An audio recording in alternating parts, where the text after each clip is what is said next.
Shukran sana mtazamaji wa Shifaa Online TV Kenya.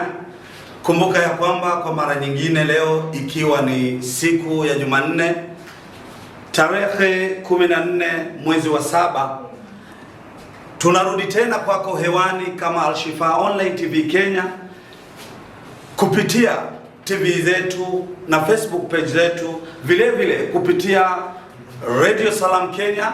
Kumbuka ya kwamba saa hizi tunaweza kukuletea mafunzo ya IRE kwa wale wanafunzi wa shule ya msingi. Tunakuomba mwanafunzi uweze kuambatana nasi, kwani tunakuahidi ya kwamba utaweza kwenda kufaidika sana. Usisahau ya kwamba udhamini wa kipindi hichi ama udhamini wa mafunzo haya yameweza kudhaminiwa na shirika la vijana wa Kiislamu la Shifaa Muslim Youth Initiative ikishirikiana na Shifaa Online TV. Usisahau Radio Salam Kenya na vile vile ofisi ya Senator wa Mombasa County. Tunakuomba uweze kuungana nasi ili uweze kuenda kufaidika. Shukran. Good morning students, hope you had a nice weekend. Welcome again to our IRE lesson. Today we are going to talk about najis.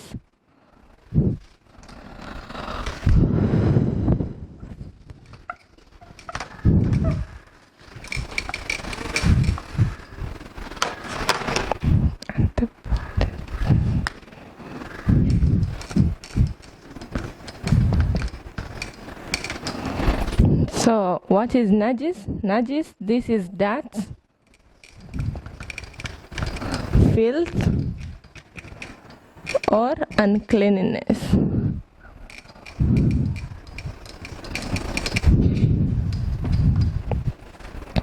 So, najis means dirt, filth, or uncleanness. Najis is singular, plural is najasat.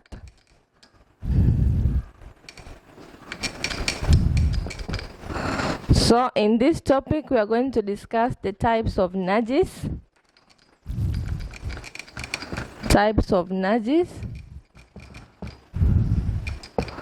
So our first type of najis is light. It's also known as mukhaffafa.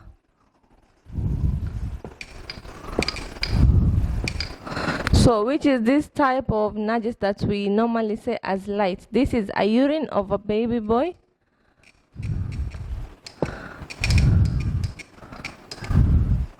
who only feeds on milk. So this is a urine of a baby boy who only feeds on milk. This is an infant that we are referring to. So, and how do we clean this najis? We just sprinkle some water on the area.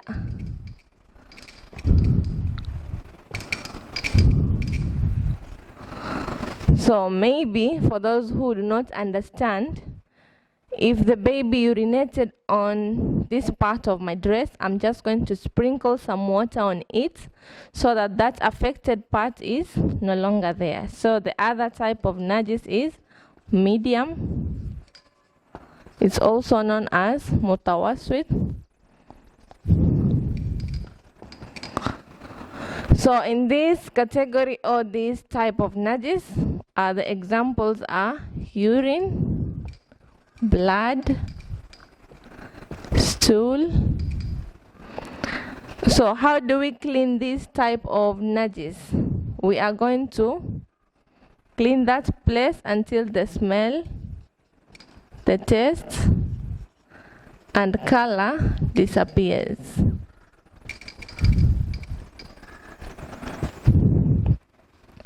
So if maybe somebody urinated there, we are going to clean that place until we no longer feel the smell of urine. We do not see the color of it, or maybe even the taste. And the third one is the heavy najis.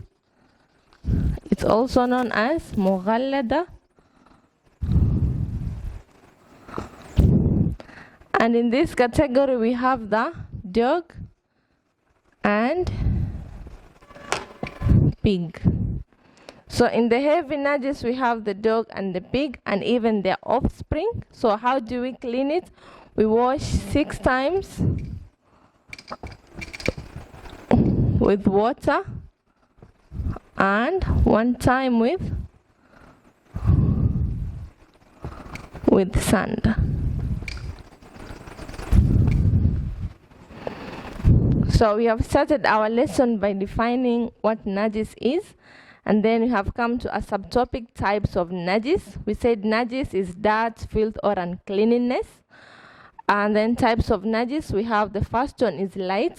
It's also known as mukhaffafa in other words. So this mukhaffafa is a urine of a baby who feeds only on milk, and this is a baby boy.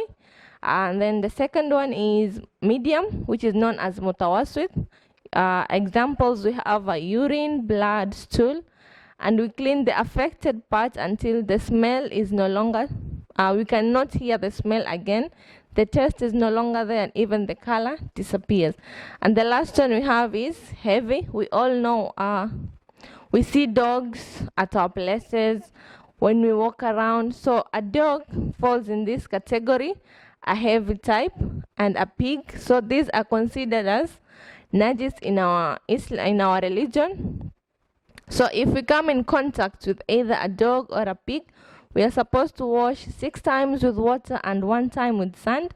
This sand has to be a dry sand. We can even use the sand that we normally see outside our homes. So our next subtopic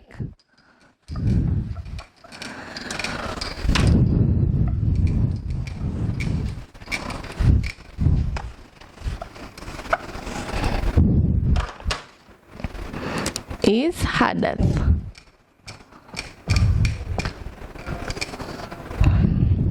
So what is the meaning of hadath? This is body impurity. In other words, we can also say a condition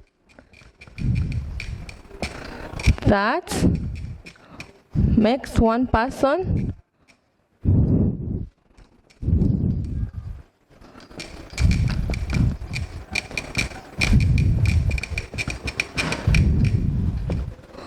So hadath means body impurity. In other words, a condition that makes a person not be able to pray.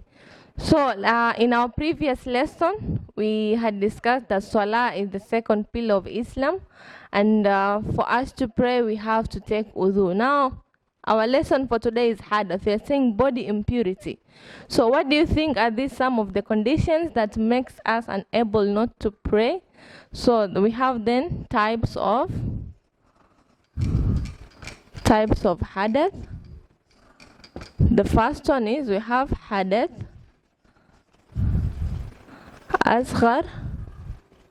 So what is the meaning of this hadath asghar? This is a minor impurity. So what do you think these minor impurities are? Example, we have urine, blood, pus, vomit. So this hadath asghar, these are minor types of hadath, and examples are urine, blood, pus, and vomit. So when we have these types of hadath, they make us unable to pray. How? We have to go take wudu again.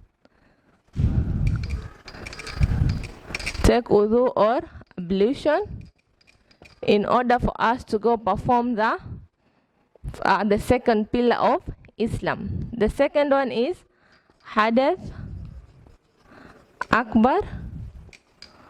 This is a major hadath. So what do you think this hadath akbar means? It means a major one. So what are some of the examples of hadath akbar?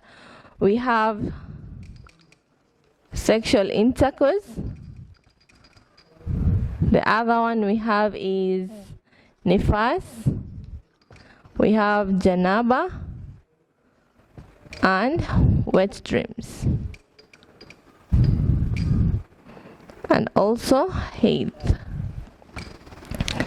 So sexual intercourse, this is the union of a man and a woman. Nifas, this is known as afterbirth.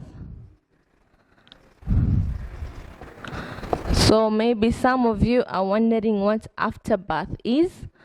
We all know that when a mother is pregnant or a woman is pregnant, one of the signs that shows that she's pregnant, she's not going to receive her monthly periods for a duration of 9 months. So after she has given birth, she is going to have an afterbirth. That means she's going to release some blood, and that will make her unable to perform the prayers. Janaba is also known as sexual intercourse. And then we have the wet dreams or release of sperms.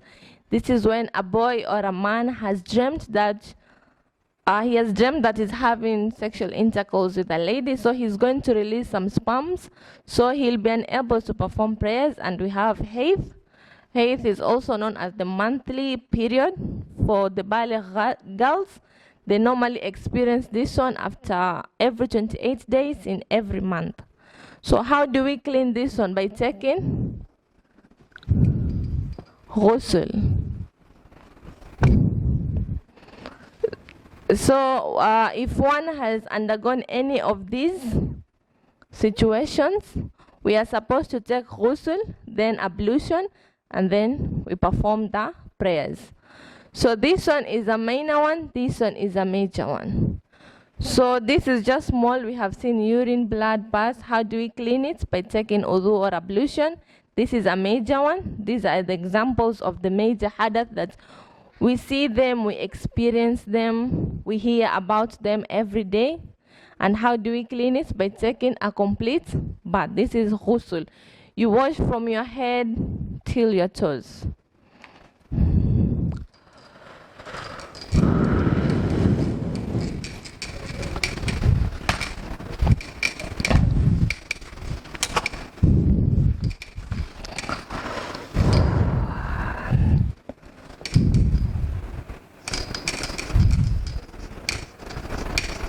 We have this new word, tohara. Tohara means cleanliness.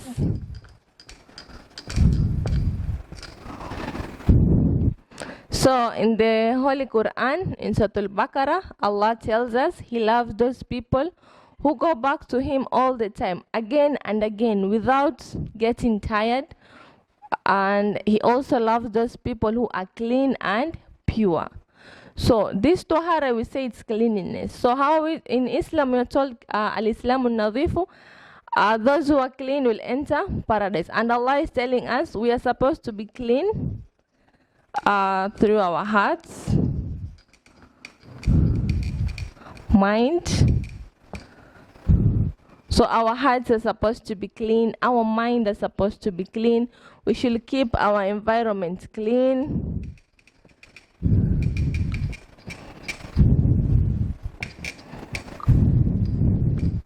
How do you keep our environment clean? By sweeping it, not littering. We pick papers, put them in the dustbin. And one day the Prophet was sitting with with the companions, and he was teaching them. So the Prophet told his companions that Allah hates two things, or He curses two people. And the companion asked the Prophet who these two people are. So the Prophet told them, this is somebody who urinates or help himself. I mean, going for long. He's going for a long call, that is stool. He urinates on the way, on the pathway,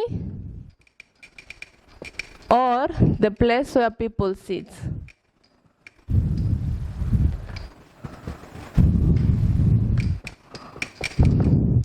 So the Prophet, he was telling his companions that Allah curses these two people, and this is somebody who urinates on the pathway or the person or the place where people sit.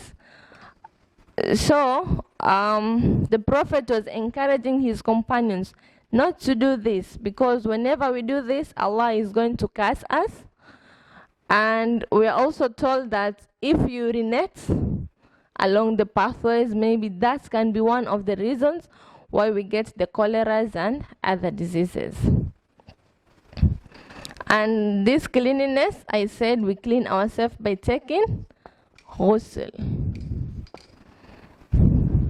So, and that is the end of the subtopic of tahara.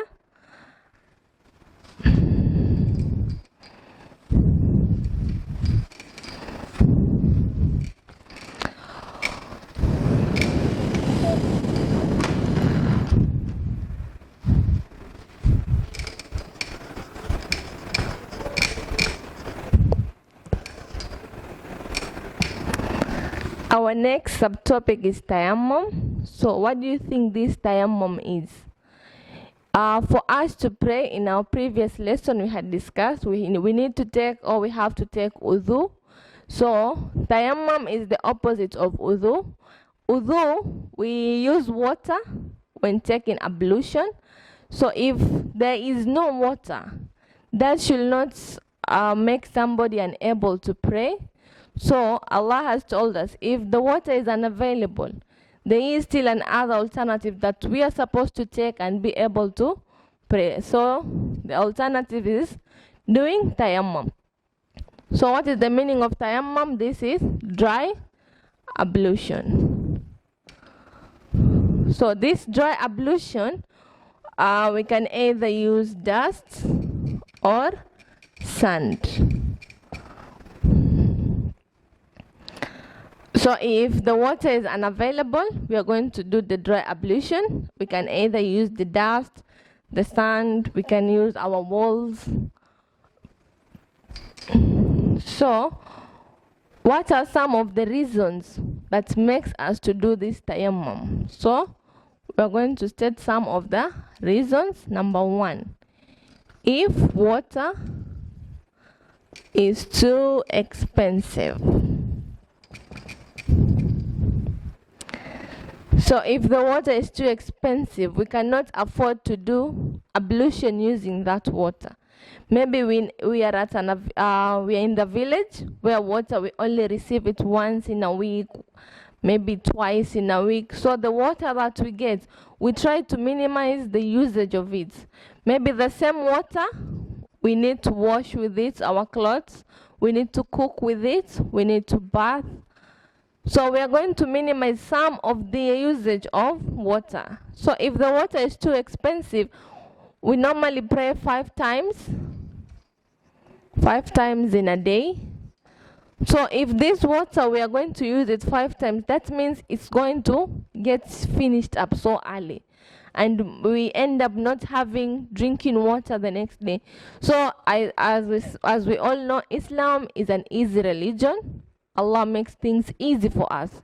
So if this water is too expensive and we do not have enough money to buy water all the time, so Allah has allowed us to do tayammum and we're able to perform the 5 daily prayers. Number 2,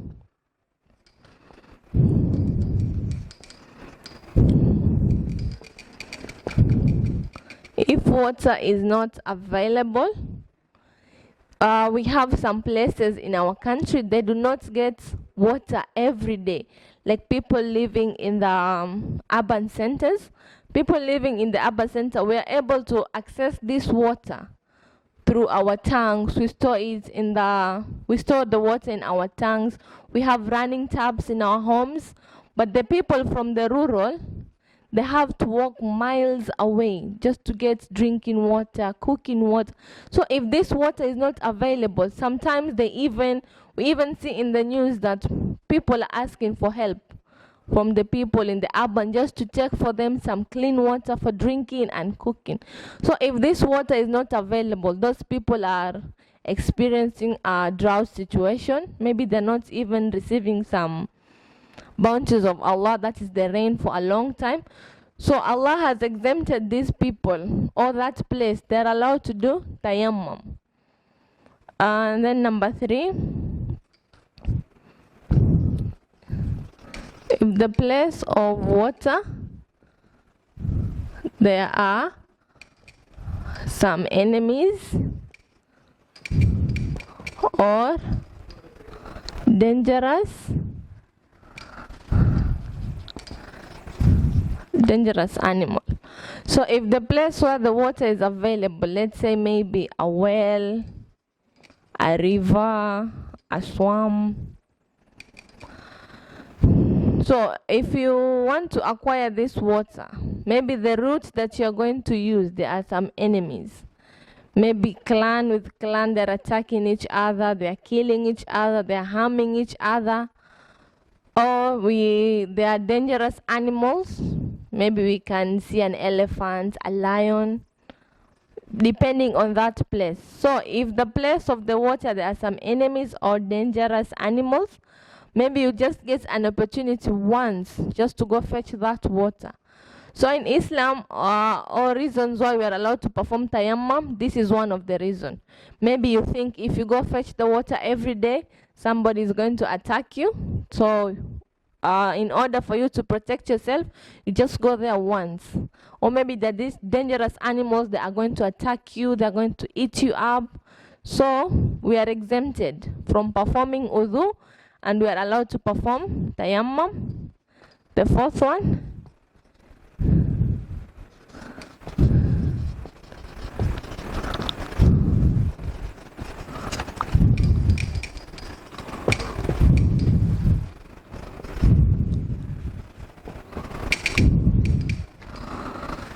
If we do not have a rope or a bucket to fetch that water, let's say we have a well and you do not have accessibility of a rope or a bucket that will enable you to fetch that water. Maybe you have to wait for a passerby to come by, or somebody who is coming to fetch water, so that you can access these two.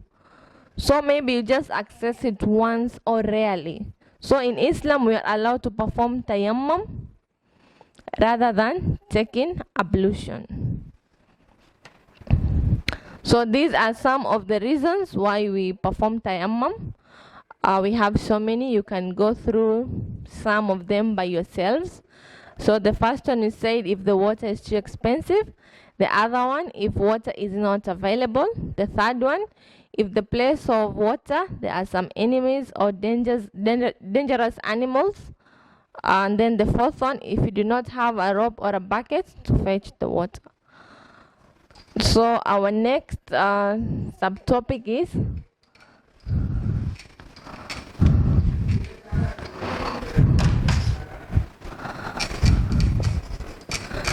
steps of performing.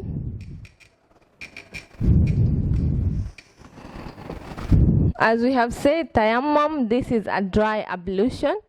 So how do we perform it now that we already know what tayammum is? Now the first one, you're supposed to have niyyah. After we have assembled maybe some clean soil, we said we can use soil or dust.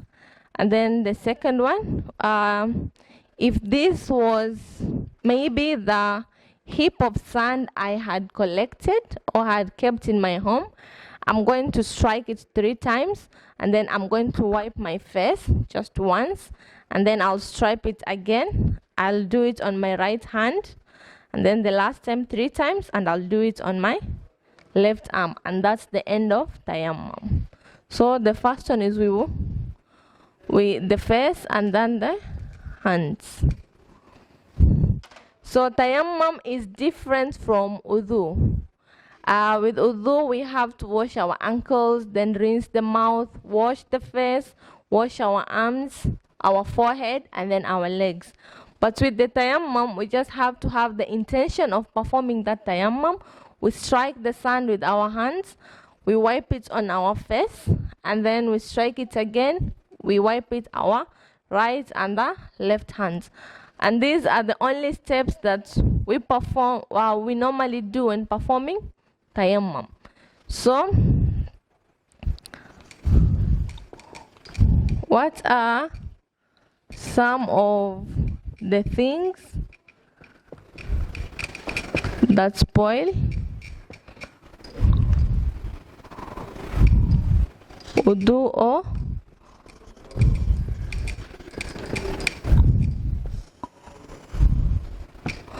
so first we had defined what tayammum is, then we went to the reasons why we perform tayammum, And then we came to the steps of performing tayammum. And our last subtopic is, what are some of the things that spoil wudu or tayammum? The first one is sleeping, fainting,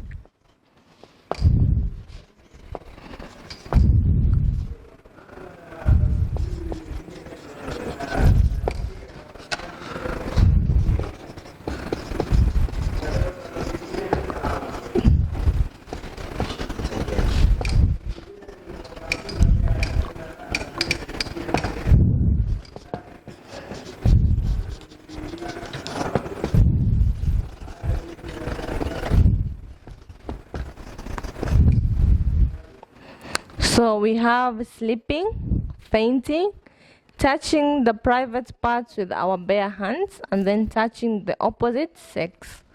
This opposite sex is man and woman. So when we sleep, and then the fifth one is releasing wind.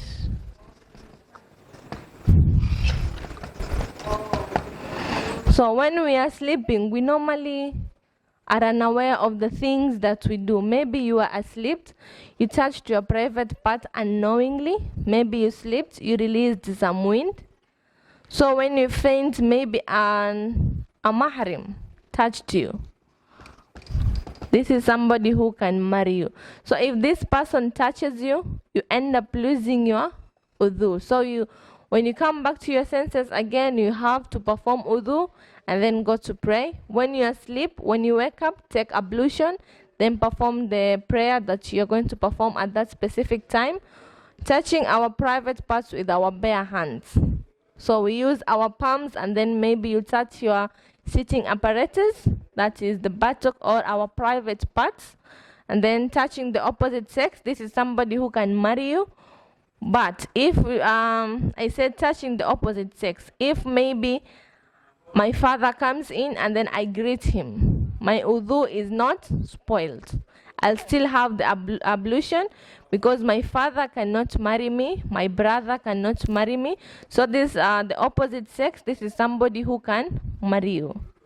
And then releasing wind, this is in other words, maybe you're having a stomach ache or a stomach upset, and then you're going to release some sounds from your sitting apparatus. So this is the meaning of releasing wind. So I'm going to give you some of the questions you do when you get free time with your parents.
You can ask through the social media and we'll be able to get back to you.